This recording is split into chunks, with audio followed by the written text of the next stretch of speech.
posso clamar, pela fé posso enxergar. Muito bom dia, o programa Restaurando Vidas começa agora. Que a paz gloriosa do nosso Senhor Jesus Cristo esteja sobre a sua vida. Eu quero agradecer a Deus pelo privilégio que tenho de estar aqui nesse veículo de comunicação. Obrigado, Senhor, porque Tu tens nos coroado. Podemos falar da Tua palavra livremente. Louvado seja o nome do Senhor. Eu queria falar para você quem tem gerido a sua vida. Você tem vivido por si mesmo aquilo que dá no seu coração, ou você tem vivido aquilo que o Senhor quer? Interessante que quando Paulo ele fala aqui aos Gálatas, capítulo 2, verso 20, ele diz: logo, já não sou eu quem vive, mas Cristo vive em mim. E esse viver que agora tenho na carne, vivo pela fé no Filho de Deus, que me amou e a si mesmo se entregou por mim. O apóstolo Paulo, ele era totalmente dirigido pelo Senhor. Paulo, ele já não tinha vida própria agora, porque era o servo de Cristo Jesus. Um servo, ele não faz aquilo que ele quer, mas ele faz aquilo que o seu Senhor quer.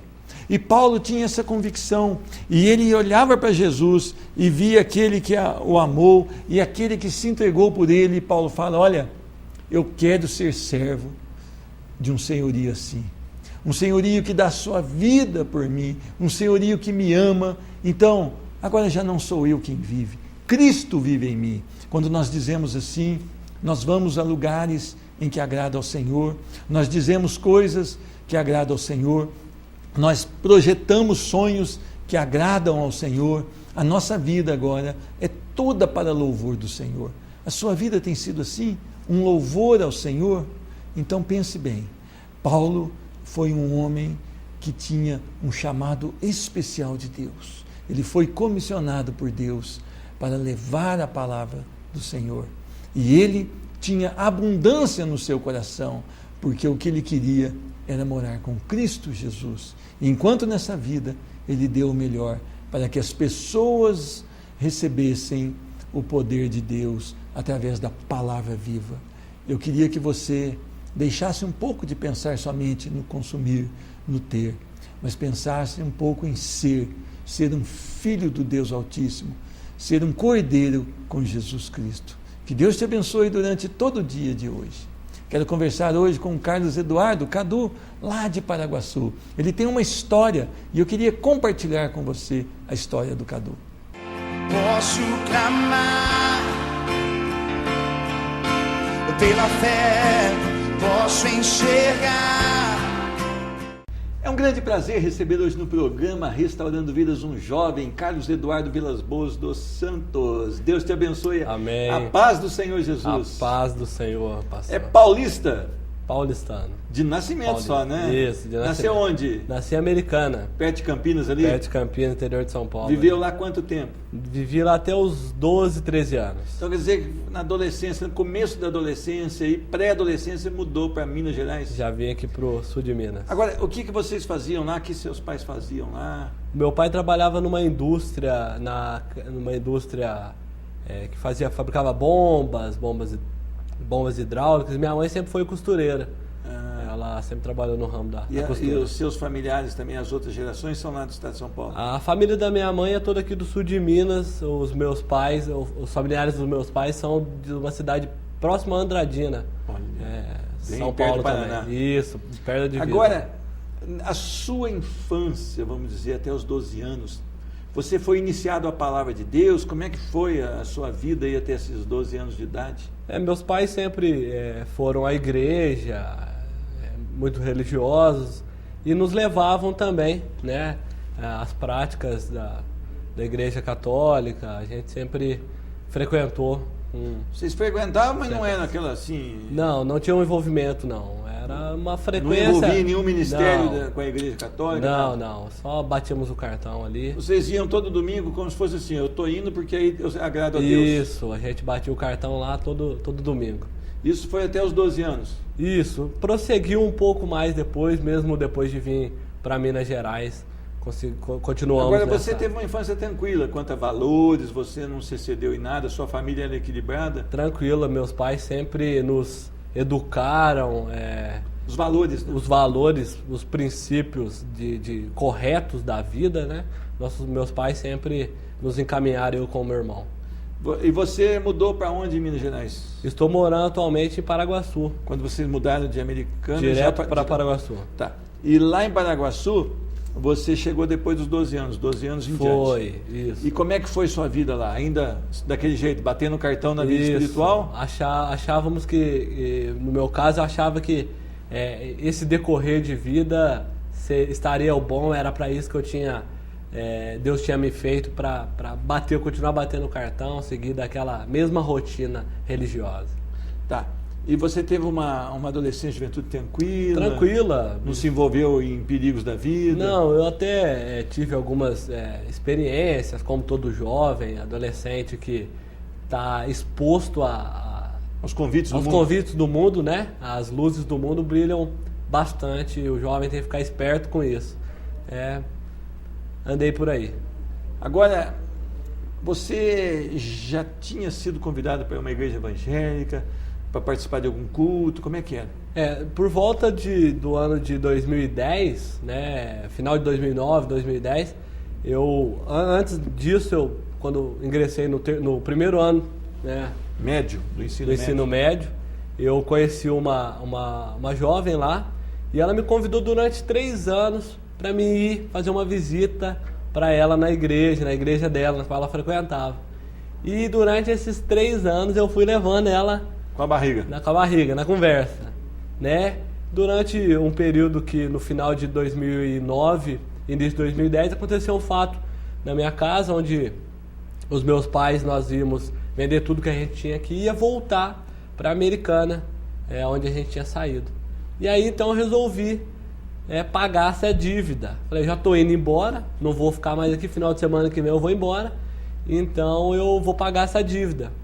E aí eu fui, né, nessa igreja, na qual eu tinha sido convidado durante 3 anos, e eu não sabia, depois disso eu vim saber que eu já estava em oração, né, os jovens daquela igreja... A tua vida já estava coberta de oração. Já estava coberta de oração. E quando eu fui na igreja, eu tinha aquela aversão de crente, né? O que você pensava que podia acontecer dentro de uma igreja evangélica? Eu achava que eles queriam meu dinheiro, que era tudo bagunça. E quando eu cheguei ali, me deparei com jovens, né, que se vestiam como eu, só que eles tinham um diferencial. Eles tinham Jesus Cristo.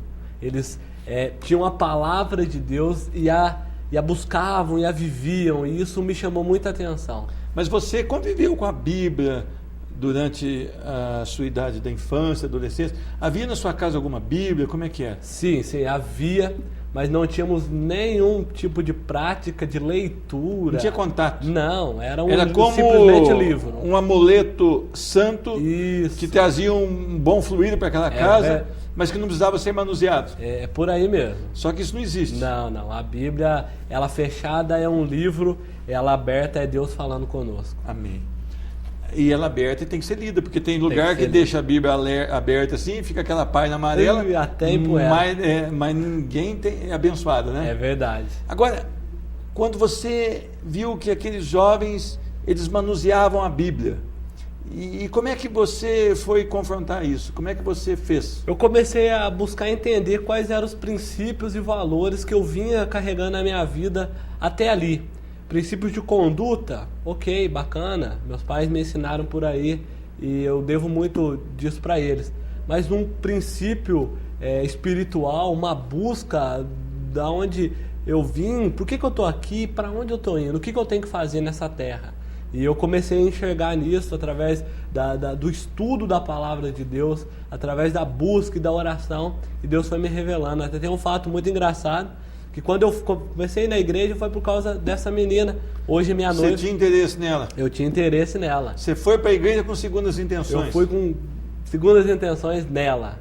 E quando eu cheguei lá e comecei a demonstrar isso para ela de uma forma mais clara, ela que tinha se convertido há pouco tempo também, ela fez algo que hoje eu quando aconselho algum jovem, alguma menina ou algum menino, eu digo para eles: se vocês forem deparados com alguma pessoa que se mostrar interesse, a primeira coisa que você deve fazer é apresentar Jesus para eles.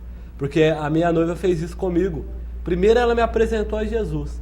Se eu passasse no teste de Jesus, eu seria um homem para poder namorar com ela. Ah, então não foi o primeiro namoro, não? Não. Porque hoje eu vejo, às vezes, nos jovens da igreja, fala, não, aquele cara é do mundo, mas eu vou namorar que eu vou ganhar ele para Jesus. Tem um perigo aí, né? Muito grande, muito grande. Eu tenho trabalhado com jovens lá na minha cidade hoje, onde muitos têm abandonado o evangelho porque eles não influenciam, eles se deixam influenciar pelos valores. Quer dizer que a chance, a probabilidade daquele que está buscando o Senhor ir para o mundo e voltar para o mundo é maior do que trazer o do mundo para dentro da igreja. É maior. Primeiro devemos apresentar o nosso Deus, Jesus Cristo, para essa pessoa.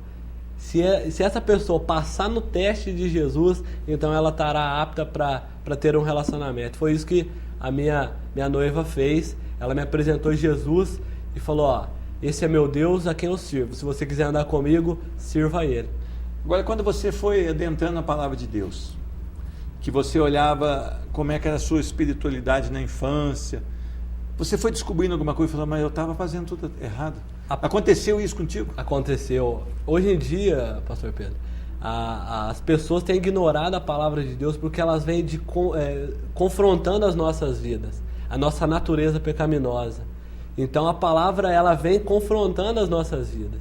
E é um ponto onde você decide: eu quero uma transformação, uma mudança de vida, ou eu quero deixar para lá e, como diz uma música popular, deixa a vida me levar, né? Então eu me deparei nesse estágio e eu falei: Senhor, eu quero uma transformação de vida, eu quero viver isso que eu vi nas pessoas que buscam ao Senhor. Então eu comecei a buscar e a palavra vinha confrontando. E a Bíblia nos diz que todo dia deve morrer a nossa carne, né, para que o Espírito cresça e cresça cada vez mais. Amém. Agora hoje, meu irmão, chamo você carinhosamente de Cadu, não é? Eu vou até explicar. Você chega num lugar hoje, e muitas vezes dentro de uma igreja evangélica, e você começa a notar algumas práticas, talvez com um desejo de atrair pessoas, ou talvez corações que estão carnais começam a colocar dentro da igreja algumas práticas que não estão aí na palavra e que têm trazido a igreja para o mundo.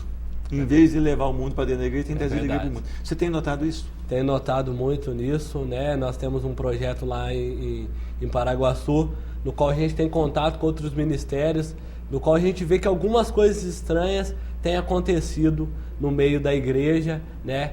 Nós que conhecemos a verdade devemos estar atentos a ela, não brincarmos com a palavra de Deus e não brincarmos com Deus, porque é muito sério, né?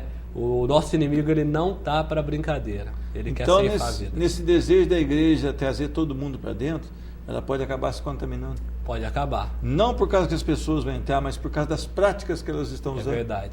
Devem ser mantidos os princípios e valores bíblicos que o Senhor Jesus nos ensinou. Quem lava, quem limpa, quem poda, quem conserta é a palavra. É a palavra que transforma. Amém. Agora, hoje também na juventude, a gente nota muito aquela frase: isso não tem nada a ver, eu posso levar isso aí de qualquer jeito, eu estou brincando com as coisas do mundo. É perigoso isso? É muito perigoso. Tem um amigo meu lá que está morando em Santos que ele me disse uma certa vez, eu guardei isso, que no tempo de Adão e Eva, Satanás chamava-se a cobra, né?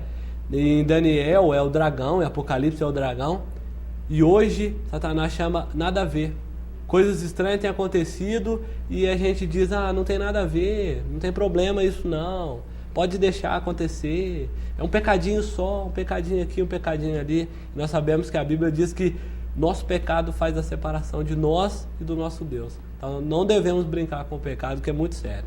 E ela nos chama a mudar a prática, né? Convertei-vos então, não é verdade? Não? É verdade. A conversão é uma virada de 180 graus, né? É Se você andava por um caminho, você vira e não anda ali mais. Então a igreja hoje tem que orar mais, buscar mais na verdade, porque ela pode estar correndo sério risco. É verdade, devemos voltar aos princípios da igreja primitiva, né? Uma igreja que tinha compromisso com a doutrina dos apóstolos, que tinha compromisso no partir do pão, que tinha compromisso em estar orando unânime, todos juntos ali, e isso não tem ocorrido. Isso tem, nós temos achado poucos, tem esses, estão às vezes escondidos em lugares onde a gente não vê, mas ainda tem esses que dobram os joelhos e vivem como a igreja primitiva que pregava o evangelho, a salvação e a mensagem das boas novas, que é a salvação em Cristo Jesus. Agora, algum jovem que pode estar assistindo o nosso programa, ele pode estar falando, pô, o cara é tão jovem, é igual o Cadu, está dentro da igreja, não vai curtir, não vai para balada,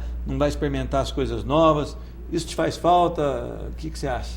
Não, para mim hoje eu não faz nenhum tipo de falta, até, né, contando que eu sempre quis duas coisas na minha vida. Eu sempre quis ter uma namorada com cabelo comprido, longos cabelos pretos compridos assim, e sempre quis que me chamassem de Cadu. Eu tive muitos apelidos, mas Cadu nunca pegou. E quando eu comecei a ir para a igreja, sem eu falar nada para ninguém disso, me começaram a me chamar de Cadu, Então toda vez que eu ouço Cadu, eu me recordo que hoje eu tô no lugar onde eu sempre deveria estar. Então a mensagem para o jovem que acha que as baladas da vida são essenciais, né? Eu venho te dizer que isso tudo é ilusão. Isso tudo é ilusão. Isso tudo gera morte. Gera morte. São caminhos de morte disfarçados em solução. A palavra do Senhor diz que o homem, muitas vezes, ele pensa que ele está no caminho seguro, mas esse caminho dará a morte, não é verdade? É verdade. Então nós temos que ir mesmo, buscar na palavra de Deus uma orientação, buscar na palavra de Deus o consolo para as nossas vidas e o preenchimento, né? Que só o Senhor Jesus pode dar. Só o Senhor. Cadu, deixa uma palavra para as pessoas que estão talvez sem rumo na vida. É verdade. É um versículo que eu gosto muito, está em 1 Pedro 3,15.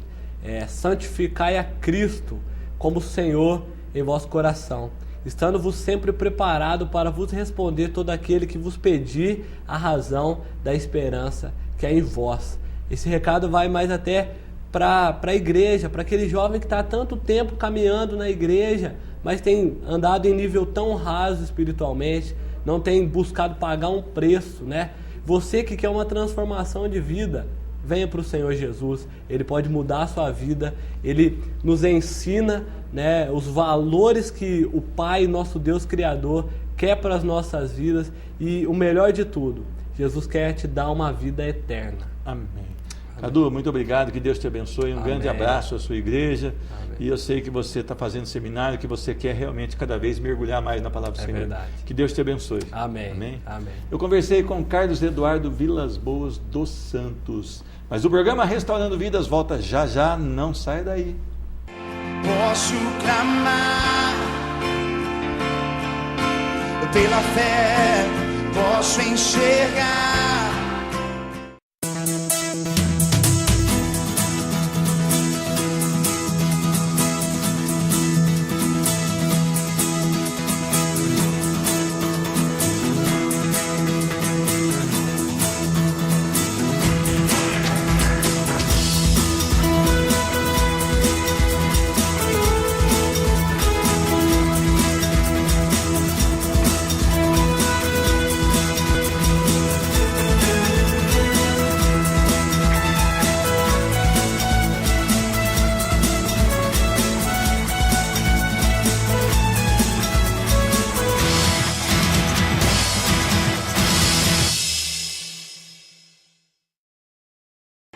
Posso clamar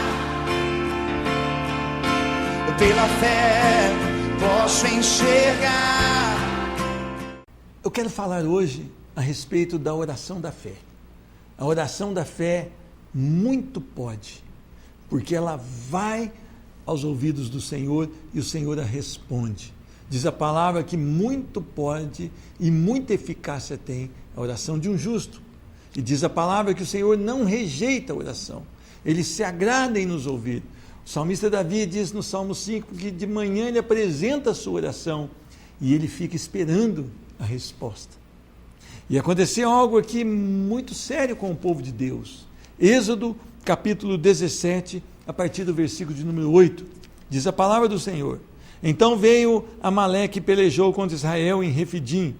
Com isso ordenou Moisés a Josué: Escolhe-nos homens e saia a peleja contra Amaleque. Amanhã estarei eu no cimo do outeiro, e o bordão de Deus estará na minha mão. Fez Josué como Moisés lhe dissera, e pelejou contra Amaleque. Moisés, porém, Arão e Hur subiram ao cimo do outeiro. Quando Moisés levantava a mão, Israel prevalecia. Quando, porém, ele abaixava a mão, prevalecia Amaleque. Ora, as mãos de Moisés eram pesadas, por isso tomaram uma pedra e a puseram por baixo dele, e ele nela se assentou. Arão e Hur sustentavam-lhe as mãos, um de um lado e o outro do outro. Assim lhe ficaram as mãos firmes até o pôr do sol.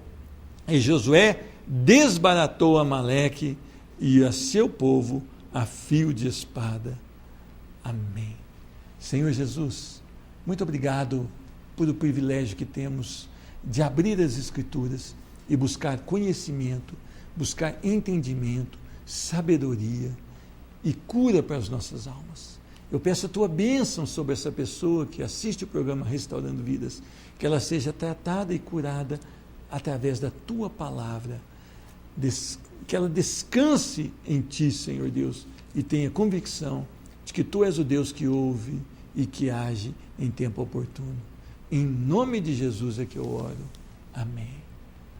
Às vezes você ora e fala, olha, Deus não ouve a minha oração, Deus não quer me ouvir, Ele não está preocupado com a minha causa, mas a palavra do Senhor, ela nos ensina a orar, e sem cessar, ela nos ensina como aquela mulher que foi até o juiz era ímpio, o juiz não tinha comprometimento com a verdade, era um juiz que realmente não gostava da verdade, e essa mulher ela começa ali a insistir, e diz a palavra que o juiz então, para se ver livre, julgou a sua causa.